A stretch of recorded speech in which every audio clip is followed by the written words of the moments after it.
If you sit across from me in a dining room and I am obviously doing something that leaves me thinking, so I look directly out from my body, you are not allowed to tell me I'm not allowed to look at you. I'm not looking at you. I'm thinking and my eyes are looking straight out. I have been alone in public since kindergarten, and this shit, I get these looks. I have gotten these looks my whole life since kindergarten. I can very specifically remember a day that I was sitting in the lunchroom in kindergarten looking at a piñata that was hanging out from the wall because I had nothing to talk about. I had no one to talk to. I'm just sitting there, I've eaten my food, and I'm just looking into the middle of the distance and I'm thinking.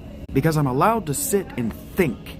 Especially if you force me into being alone. You have forced me into this isolation. I am allowed to look at nothing. And this fucking black kid, had to have been a 3rd or 4th grader, stands up and walks over to me and he's like, "What the fuck are you looking at? You don't get to look at me." And I'm just looking at him like, "I'm not looking at you." He's like, "Why have you been staring at me?" I'm not staring at you. I'm looking at that piñata. I didn't even know you existed. Ladies, if you can't deal with the fact that I'm moderately attractive and looking in your general direction, sit the fuck somewhere else.